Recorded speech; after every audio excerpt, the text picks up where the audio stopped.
Okay, so with this topic of starting trigonometry, so trigonometry is obviously all about triangles and using triangles in different ways and application. So the big thing is, and this is very important and it's on the front of your notes, is your calculator must be in degree mode. So when you have your calculator, turn it on onto a normal calc page and hopefully you see DEG up there, degrees.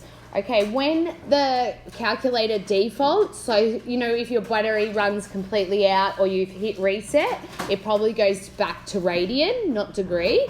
So just always have a check and make sure you're in degree mode. If you don't know how to do it, I'll help you fix it up in a minute. All right, so the first triangle we're going to look at, and we're going to look at rules with is a right angle triangle.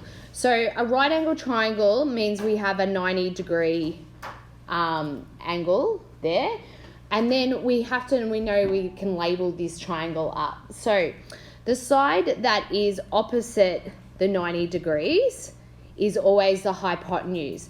So, and also the hypotenuse is what's another thing you know about the hypotenuse? It's the longest side. Yeah, good. So the hypotenuse is the longest side as well.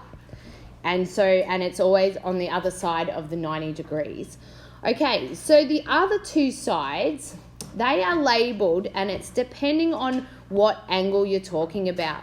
So because they've labelled this angle down here, because that angle down there is labelled, that makes this, the one next to it, the adjacent, okay? And then the one opposite it becomes opposite. So often when I'm labeling up the triangle, I just I'll put a H for hypotenuse, an O for opposite, and an A for adjacent. So it depends. So what I'm saying though, so say I draw up another right angle triangle with exactly the same way there, but this time I say that's the angle. Okay, this one will always be the hypotenuse. But now, because I'm talking about this angle up the top here, that makes this one the adjacent and this one the opposite, okay? So it does matter on which angle they're talking about or what one we're trying to use, okay? So we have a couple of, they call them trigonometric ratios. Okay, so they're called trigonometric ratios, but really you can just call them their formulas, okay? They say ratios because we end up writing them in a fraction way, so like a formula like that. And you guys have done this plenty of times, and you know that you can use that little saying, Sokotoa, to help us remember the rules. Okay, so often you should write that on the top of your page to make sure that you write the rules out properly. So what does our sine rule say? So this is our first one. You can see the so in Sokotoa. So if you have a right angle triangle, we can say sine the angle. So sine's a button pressed on the calculator.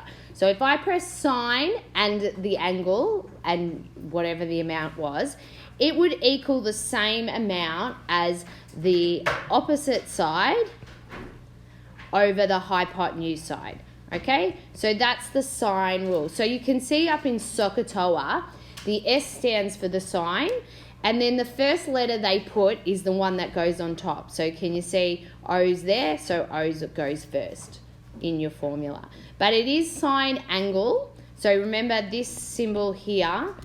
Oh, sorry. This symbol here just means angle here, and angle in degrees. Okay, so then if we look at the cosine rule, so we often just write cos. So cos angle is equal, now you can see A is first, so it's adjacent over hypotenuse. Okay, and then the last one, tan angle equals opposite over adjacent. Oops, sorry. Okay. Just make an extra note that Sokotoa only on right angle triangles. Yeah, you can only use this formula on right angle triangles.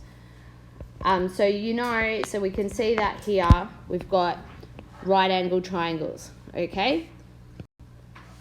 All right, so what we're going to do is we're just going to check on our calculator. And it's very simple today. There's not many questions. You're just going to have to label triangles. But just before we do that, we want to check on your graphics calculator that you're in the right settings and you're doing the right thing. So what you're going to do, I want you to go check on these and we'll do them together. So what you're going to press, there's a trig button and you should be able to press sign. So you press the sign button and then you type in the angle, so 49. But we've got to make sure that we have our calculator on degrees. So I'll flick over to the calculator.